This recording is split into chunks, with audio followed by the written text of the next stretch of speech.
Economicast, una mirada a los hechos que serán noticia en materia económica. Lectores y oyentes de Portafolio, les damos la bienvenida a un nuevo episodio de Economicast, un espacio donde analizamos los hechos de la coyuntura económica del país. Mi nombre es Iván Torres, periodista de Portafolio.com, y me complace anunciarles que en este podcast tendremos como invitados especiales a nuestro director Francisco Miranda, a José Ignacio López, director de Investigaciones Económicas de Corfi Colombiana, y a María Camila González, periodista de Portafolio Impreso. También saludo a mi compañero Javier Acosta, quien nos introducirá al tema de hoy. Javier. Iván, muchas gracias. Rápidamente, para entrar en contexto, esta semana analizaremos la reforma tributaria. Hay que señalar que una vez radicado el proyecto que lleva el nombre de Ley de Solidaridad Sostenible, los sectores económicos y las bancadas en el Congreso han empezado a sentar posiciones a favor y en contra de la iniciativa, por lo que se espera que el proyecto tenga grandes debates durante su discusión. El gobierno envió un mensaje de urgencia para su trámite y tanto las comisiones de Cámara y Senado, encargadas de su ponencia, ya empezaron a destapar sus cartas para este trámite. Le cedo la palabra a nuestra compañera María Camila González, periodista de Portafolio, a Francisco Miranda, director general de Portafolio, y a José Ignacio López, director de Investigaciones Económicas de Corfi Colombiana. Bienvenidos. Muchas gracias, Iván y Javier, por la invitación y tener este espacio muy interesante para hablar de la reforma tributaria. Ahora, digamos, las discusiones están alrededor de cuáles son los puntos clave de la reforma tributaria, y tenemos aquí a un invitado muy interesante que es José Ignacio López, el director de Investigaciones Económicas de Corfi Colombiana, y quien ha hecho, digamos, o ha liderado una revisión muy juiciosa del proyecto de ley de reforma tributaria. Entonces, quisiera que José Ignacio y charláramos también alrededor de los principales puntos clave de la reforma tributaria. Ustedes sacaron hace poco un informe, un resumen de lo que es y lo que implica la reforma tributaria. Entonces, quisiera que nos contaras eso. Muy bien, un gusto saludarlos en este podcast. Hace poco hicimos un informe, efectivamente, haciendo un primer barrido, resumen de una reforma que, hay que decirlo, es compleja, es larga, tiene varios capítulos que quizás todavía no hemos logrado ni siquiera cubrir, y que pues realmente hay que decir es una reforma ambiciosa. Entonces, en este informe nos centramos quizás en los dos puntos que han generado por ahora más discusión, que tienen que ver con la parte tributaria, es decir, un capítulo que sería típicamente el contenido de una reforma tributaria que modifica el estatuto tributario, que tiene pues varios apartados importantes, y también el tema de mayor gasto, que es una de las grandes apuestas de esta reforma, tratando de ampliar la red de transferencia social. Entonces, yo diría, hay mucho contenido, hay muchas cosas que uno pudiera comentar, pero esos puntos son los dos más gruesos. En definitiva, una reforma que está buscando recaudar 23,4 billones más de pesos, y que implicaría unos gastos adicionales, en particular en los rubros de ingreso solidario, el programa, recordemos, que se creó en la pandemia, y el programa de compensación del IVA. Esos quizás son los puntos más gruesos de esta reforma. Gracias, José Ignacio. Hola, soy Francisco Miranda, director de Portafolio, y qué bueno que estén escuchándonos en el Economicast. José Ignacio, hablemos un poquito de ciertos, no sé cómo llamarlos, ciertos mitos que han venido discutiéndose últimamente y que están saliendo a raíz de la reforma tributaria. Y quisiéramos aprovechar tu conocimiento y tu lectura juiciosa de estos temas para aclararlos.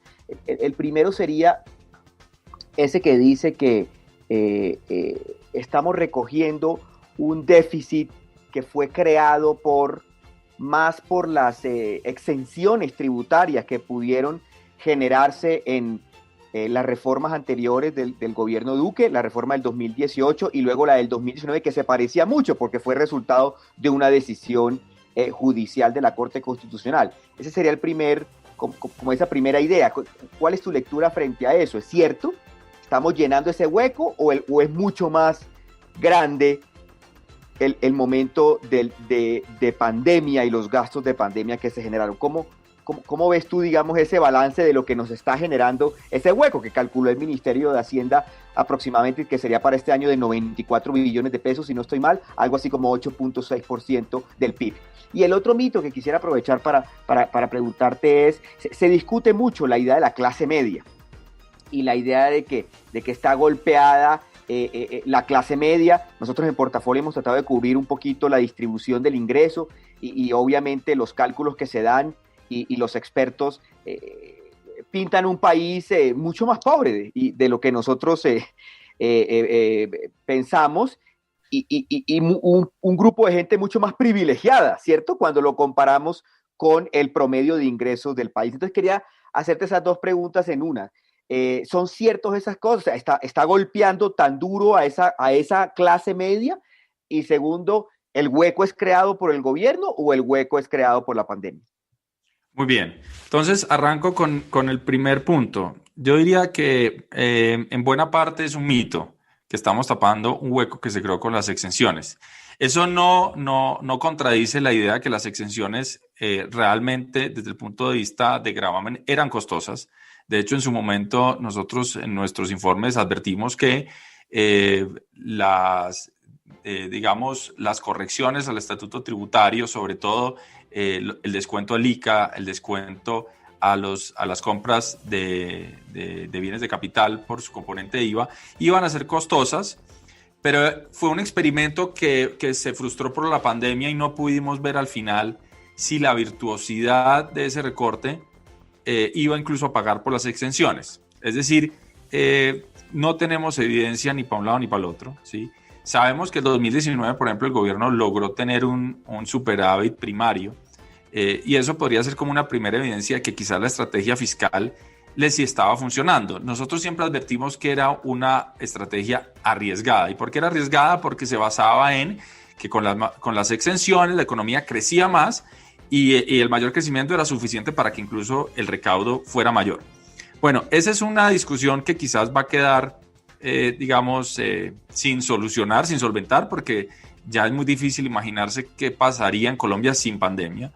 Pero lo que es cierto es que cuando uno mira las cifras fiscales de Colombia, hay un déficit que es persistente y es estructural, que claramente exacerbó la pandemia. Entonces, hay un componente que sí, quizás el hueco es mayor por las exenciones. ¿Cuánto?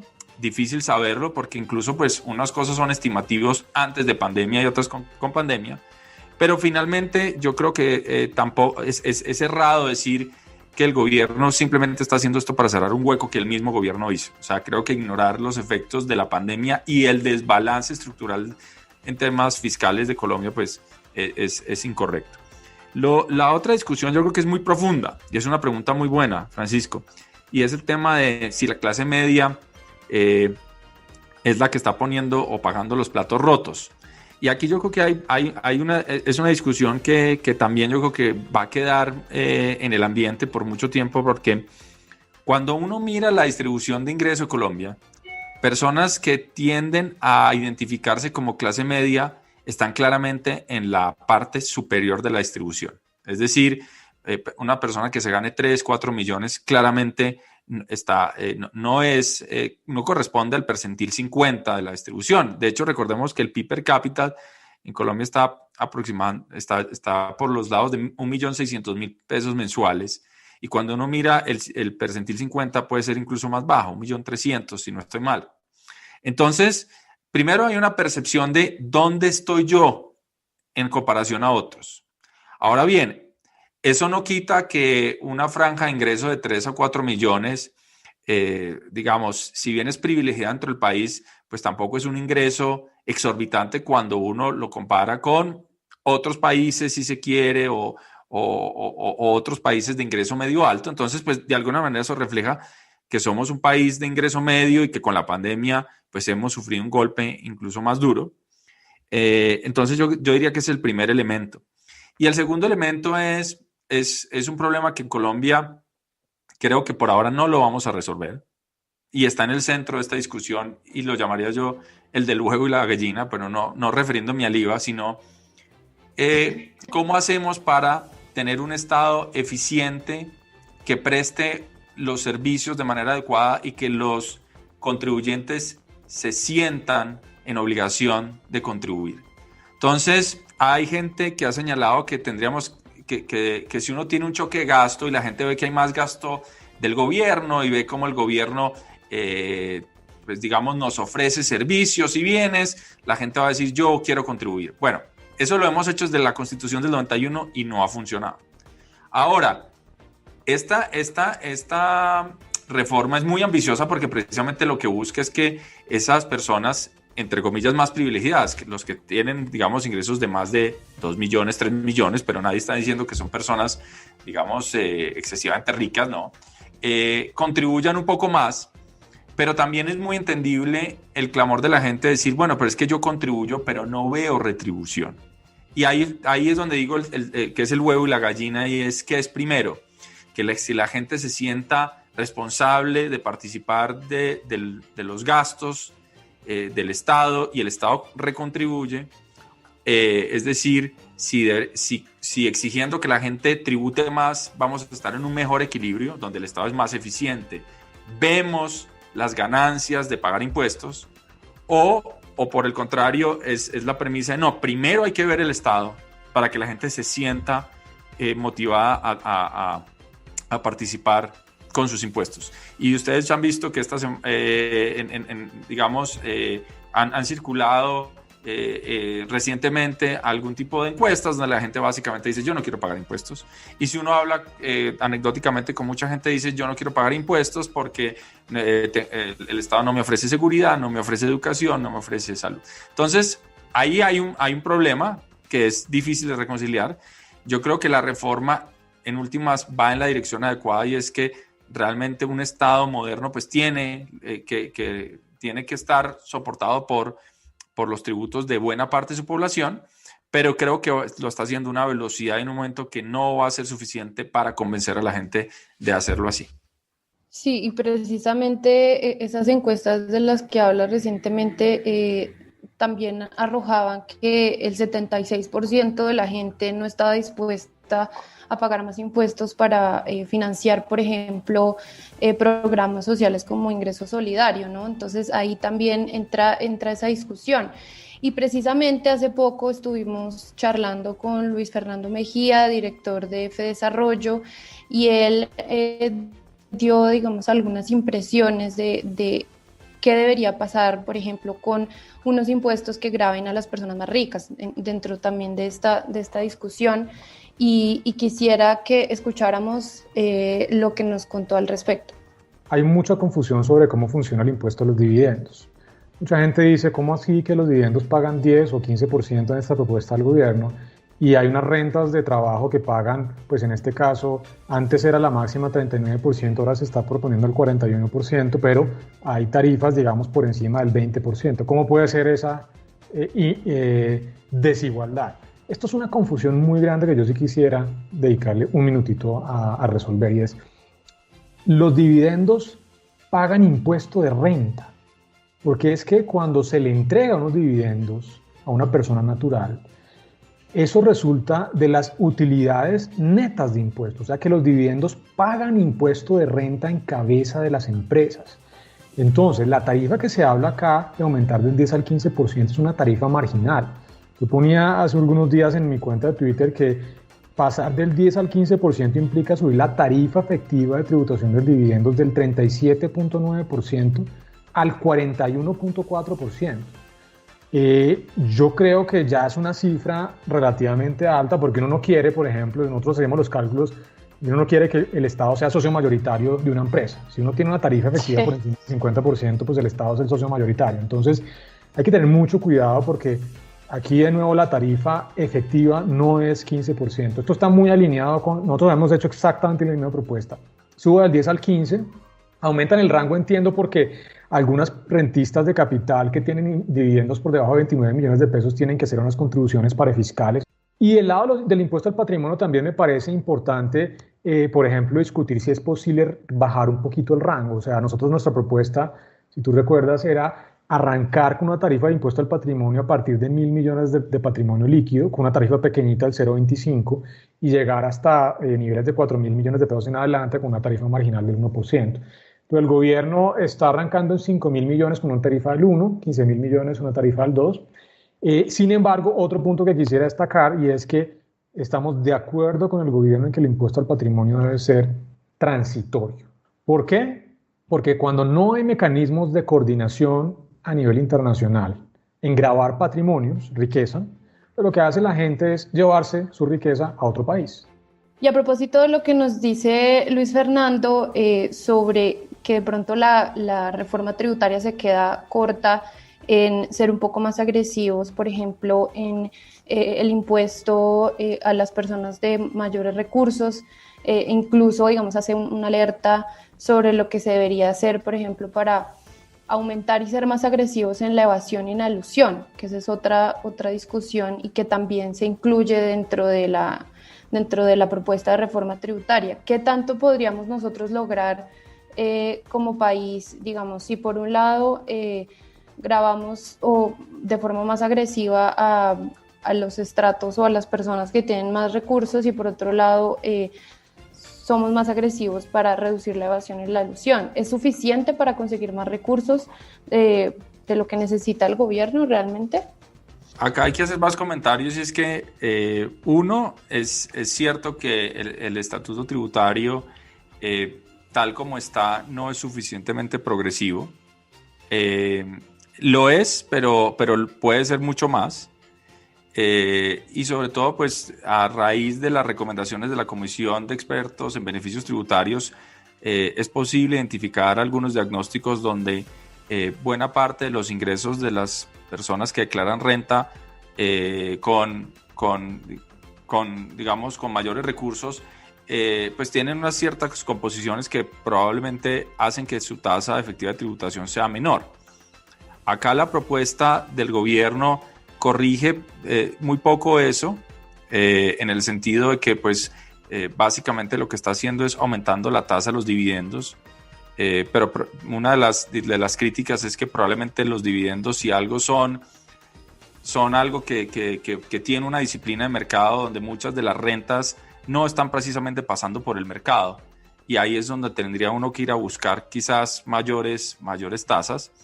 Pero también hay que reconocerle a la reforma que tiene un componente que es el impuesto a la riqueza. Y ese es un impuesto que si bien, digamos, en mi opinión, no es un buen instrumento en el mediano y largo plazo, pues por lo menos dadas las necesidades fiscales del país en este momento, no solo pues ayuda a tener un recaudo, que podría ser más o menos de 1 billón de pesos, es decir, no es despreciable, tampoco per se soluciona el problema fiscal, y pues le imprime ese componente de progresividad. Entonces yo creo que aquí la discusión es bastante sutil, porque está claro que hay que buscar que el estatuto tributario en el mediano y largo plazo sea más progresivo. También hay que internalizar las restricciones que hay, y hay restricciones como, por ejemplo, sabemos de la movilidad de capital en el mundo. Yo comentaba en el seminario de ANIF del 7 de abril que en este momento somos unos 5 o 6 países que tienen impuesto a la riqueza. Y cuando uno mira los otros países que tienen impuesto a la riqueza, son países muchísimo más ricos que Colombia, donde, por ejemplo, tienen otro tipo de atractivos, como por ejemplo Suiza. Y el otro hecho estilizado es que es un impuesto que en algún momento fue mucho más predominante a nivel internacional. Ahora se habla mucho del impuesto a la riqueza, pero efectivamente pocos países lo tienen. Estados Unidos, por ejemplo, quizás va a hacer una política tributaria y no va a tener impuesto a la riqueza.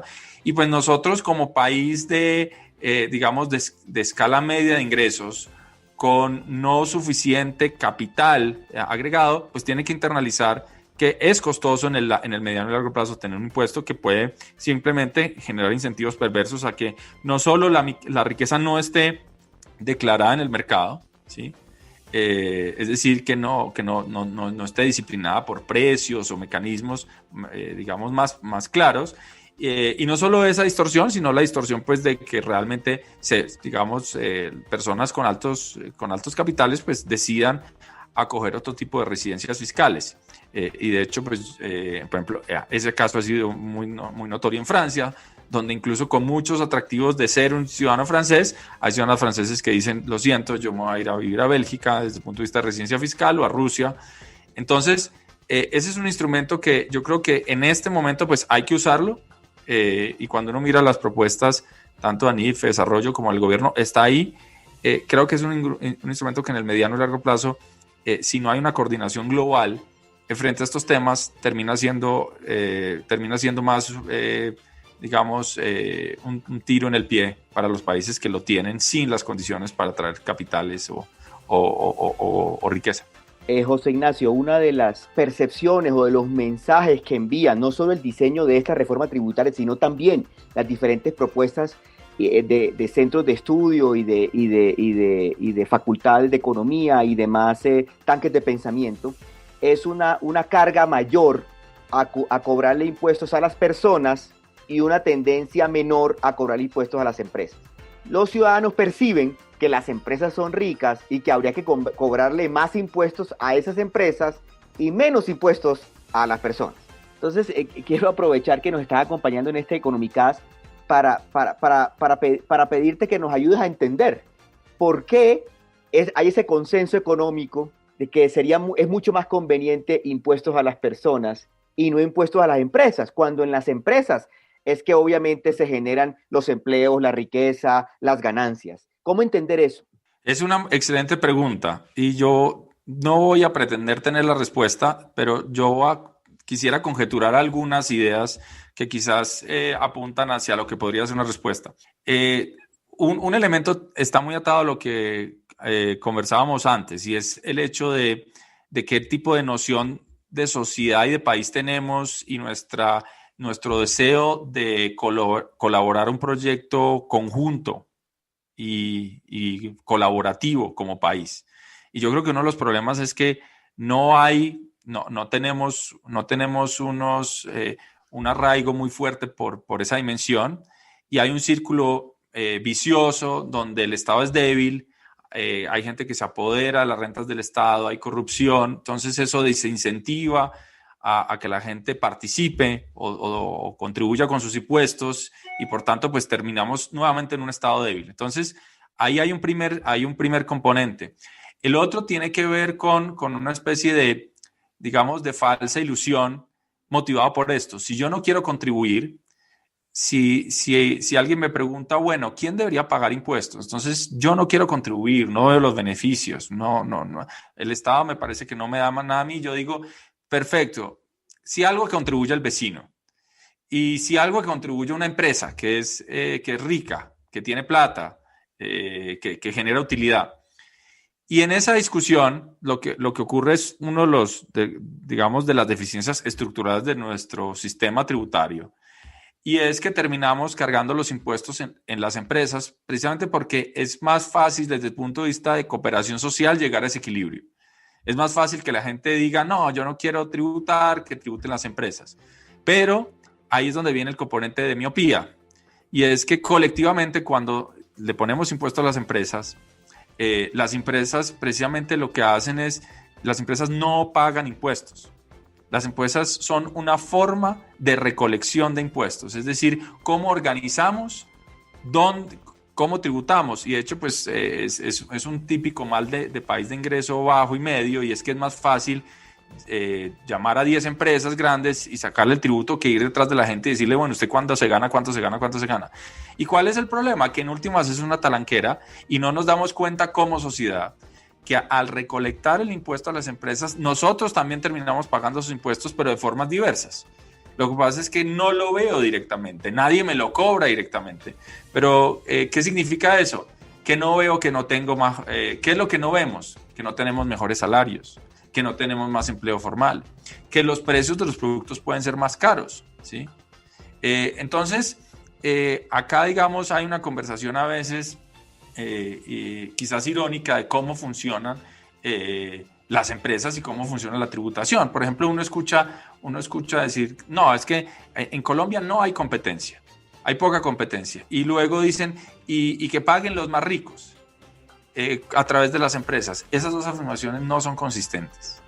Porque precisamente, en un caso de un monopolio, supongamos, si hay una única empresa que nos presta un servicio, si le cobramos impuestos a una empresa que es monopólica, ¿qué es lo que va a hacer la empresa?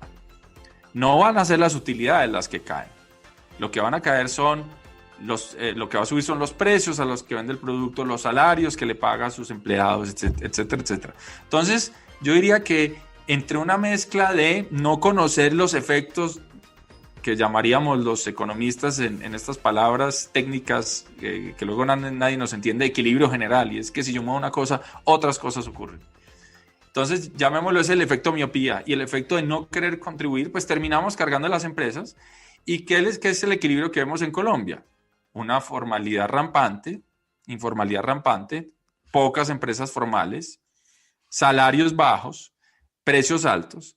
Y bueno, eso es básicamente cómo indirectamente todos, sin querer, terminamos tributando sin que yo en principio sea el doliente, porque siento que no estoy contribuyendo, pero pues básicamente estoy contribuyendo de otra forma, y es que la economía es informal, crece menos, tiene menos recursos. José Ignacio, le saluda Iván Torres. Bueno, y quería preguntarle, sin duda, un telón de fondo que tendrá la reforma tributaria que se tramitará en el Congreso es el tema político. Yo quisiera que nos contara también un poco qué riesgos podría traer para el país el que no se dé trámite a esta iniciativa. Y pues además que estamos muy cerca a una coyuntura que son las elecciones el próximo año. Muy bien, Ricardo. Sabemos que no es el momento ideal para tramitar una reforma por muchas razones. Yo diría la principal es por la pandemia, que todavía sigue siendo un estrago muy importante en el ingreso a los hogares. Y es difícil hablar de impuestos cuando la gente pues ha tenido un choque económico del tamaño que hemos tenido. Entonces, ese es un primer elemento, no es ideal. Lo otro no es ideal por el calendario económico. Por el calendario electoral. Tenemos elecciones el año entrante y pues el Congreso claramente ya está en modo electoral y hace que pues sea difícil tener una discusión tranquila y sosegada sobre cómo debería ser la senda de impuestos. Tu pregunta puntual es, ¿cuál es el costo de no hacerlo? Yo creo que es relativamente alto en el sentido que es dilatar un problema haciendo que el problema sea incluso mayor. ¿Y a qué me refiero? Y es lo siguiente: en este momento nosotros tenemos una deuda pública que está bordeando los 65 puntos del PIB. O sea, si uno coge el PIB de Colombia, todo lo que se produce en un año, el tamaño de la deuda pública es 65% de eso. Y si no hacemos una reforma tributaria, dado el faltante fiscal que tenemos, pues vamos a incurrir en unos déficits adicionales que van a hacer que esa deuda aumente. Y va a aumentar en un momento donde justamente las tasas de interés a nivel internacional van a estar al alza. ¿Y por qué van a estar al alza? Porque venimos de un periodo, digamos, de mucho estímulo monetario y estamos pasando a un periodo donde en grandes bloques económicos se está dando una recuperación económica de la pandemia, se está dando un paquete de estímulo fiscal. Entonces, por ejemplo, las tasas de los tesoros de Estados Unidos, que son los títulos con los cuales el gobierno americano se endeuda, pues han venido en aumento y es probable que sigan en aumento. Entonces, si no hacemos una reforma ya, nuestra deuda va a seguir aumentando y en un horizonte de 2 o 3 años vamos a tener que estar en exactamente la misma discusión de ahora, de cómo hacemos una reforma tributaria. Quizás en ese momento, y ojalá pues la situación económica del país sea mucho mejor, quizás se pueda dar una discusión más tranquila, pero vamos a tener que solucionar un problema muchísimo mayor, porque vamos a tener un nivel de deuda muchísimo mayor, vamos a tener unas tasas de interés más altas, y en el interín es probable que Colombia pierda el grado de inversión que empujaría las tasas de interés, no solo por el componente que suben afuera, sino de nuestro riesgo también al alza. Entonces, si no tenemos una reforma, o por lo menos si no le presentamos a los mercados un plan de ajuste, Y quizás eso es muy importante. Buena parte de las propuestas deberían enfocarse a cómo tener un plan donde los ingresos del gobierno van subiendo paulatinamente en el tiempo. Si no le presentamos a los mercados internacionales ese plan, en un par de años vamos a tener mayores tasas de interés, mayor deuda, y igual vamos a tener que estar volviendo a estos temas tributarios. Sí, y ahí es interesante porque digamos en toda esa discusión de los recursos que necesita el país precisamente para mitigar un poco ese impacto, ese aumento del déficit fiscal. Y ahí han surgido como ciertos comentarios o incluso mitos sobre si el gobierno debería entonces empezar a recortar gastos, como ya incluso pues ha empezado a hacerlo desde hace un par de años. Si puede recortar gastos, si puede, por ejemplo, vender o enajenar activos de la nación, o por ejemplo usar las utilidades del Banco de la República, y así digamos podríamos evitar utilizar o tramitar una reforma tributaria. ¿Esto es cierto? ¿Sería suficiente? ¿Podríamos evitar la reforma tributaria buscando otras alternativas, como varias personas o incluso desde el Congreso lo están planteando? Yo creo que todas esas medidas son paliativos, en el sentido de que no soluciona el problema. Claramente, en la medida que uno tenga otras fuentes de ingresos así no sean recurrentes, pues el déficit será menor, pero no solucionan el faltante fiscal persistente de Colombia. Creo que es importante que hagan parte de la discusión, porque en esta idea que teníamos de que la gente no siente que el gasto es eficiente, que es útil, que le sirve, que no se ve beneficiado, así sea con un mensaje simbólico de que la reforma no es para mayor burocracia, yo creo que ayudaría en el margen a que la gente estuviera dispuesta a pensar, contribuir un poco más con sus impuestos si ve esfuerzos desde el punto de vista del gasto. Entonces yo creo que ahí hay algo que es, digamos, para resumirlo, cada peso cuenta, pero los recortes del gasto que pueda hacer el gobierno de forma discrecional y rápido no nos van a evitar un aumento de impuestos, desafortunadamente, porque los órdenes de magnitud son diferentes. Nosotros hicimos un cálculo de, supongamos, si uno elimina 3 ministerios, se acaba con las consejerías presidenciales, si reduce el Congreso a la mitad, eso recoge 800.000 millones de pesos, ¿sí? Órdenes de magnitud muy inferior a los 12, 16 billones de faltante que tenemos, sin hablar del aumento en las transferencias. Entonces, yo creo que el país tiene que tener una discusión seria de si llegamos al punto máximo de tamaño del Estado, entonces cuáles son los gastos estructurales que queremos recortar. Pero me temo que, por ejemplo, esa discusión es incluso más difícil de dar, porque los rubros grandes de gasto tienen que ver con transferencias del gobierno nacional central a los entes territoriales. Tiene que ver con el tema de pensiones. Entonces son rubros muy difíciles de mover. Entonces quizás el próximo gobierno pues debería empezar una discusión por ahí, pero veo muy difícil, primero, que tengamos una discusión ya de temas que siempre son tan álgidos como por ejemplo el tema pensional, para lograr tener un recorte de gasto que sea sustancial y que permita evitar una reforma. Entonces, para cerrar un poco la idea es, uno, creo que es deseable recortes de gasto, sí, pero no son suficientes, órdenes de magnitud diferentes.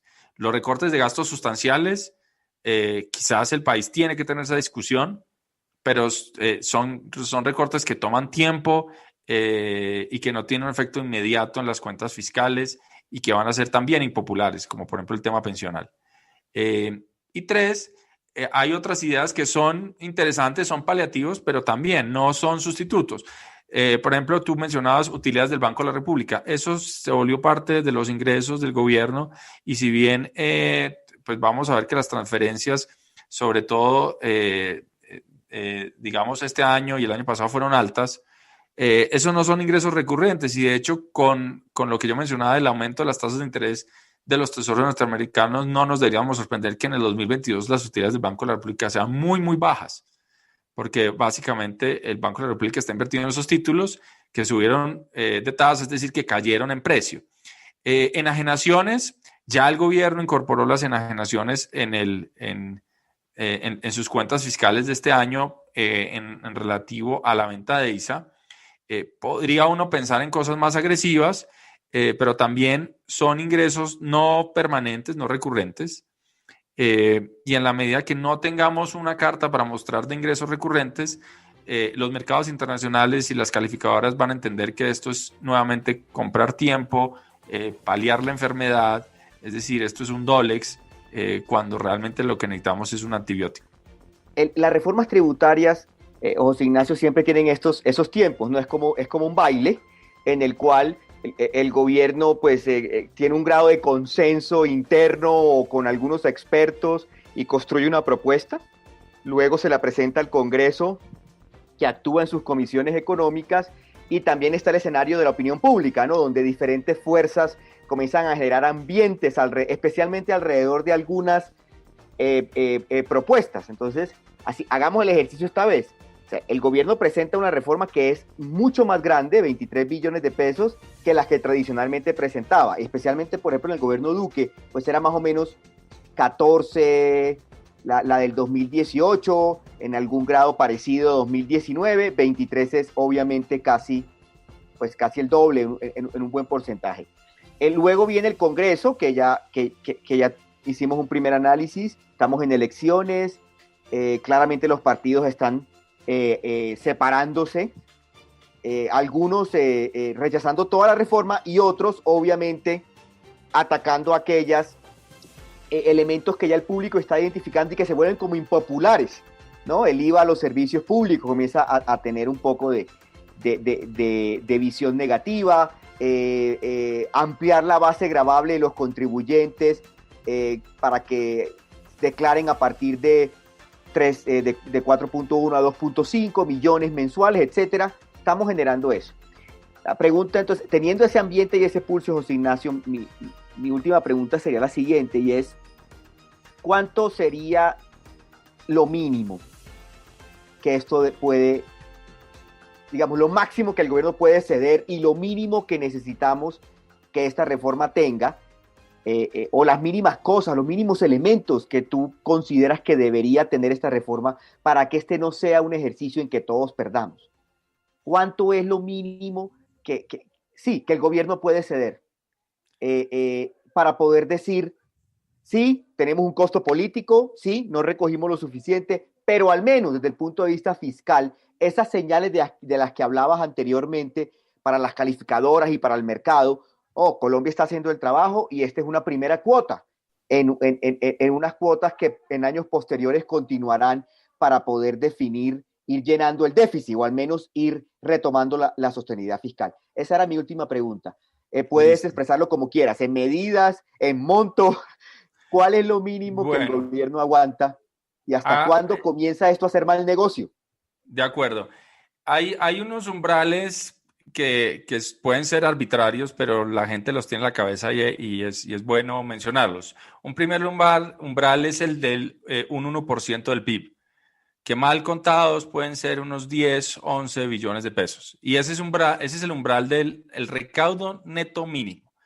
Si las calificadoras y los mercados ven una reforma que recaude menos de esos 10, 11 billones, probablemente van a advertir que la senda de la deuda de Colombia va a ser creciente y que no se estabiliza ni siquiera en los niveles actuales, menos converge a niveles inferiores, de tal manera que eso dispararía quizás la pérdida de grado de inversión y pues tendría todos los problemas que ya mencioné relacionados con inversionistas siendo más ácidos con el tema de Colombia.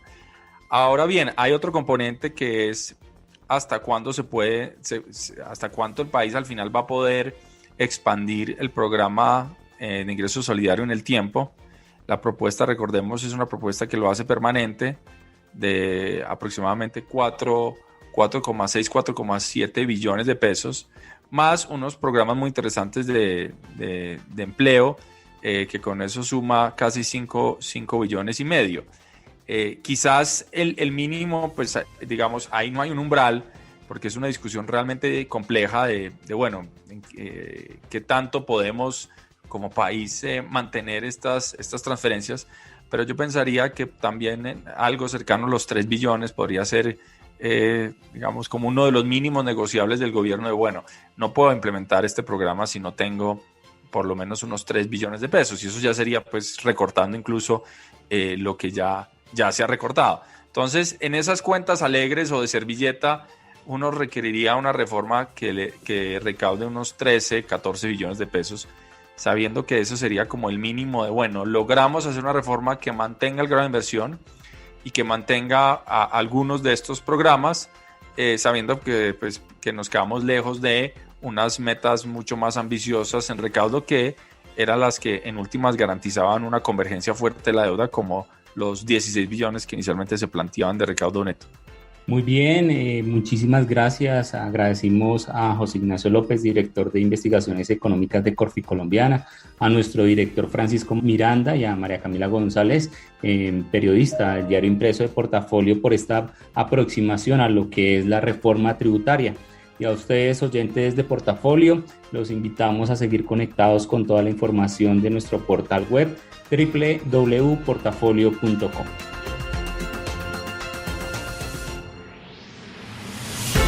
Economicast, un podcast de Portafolio para la casa editorial El Tiempo.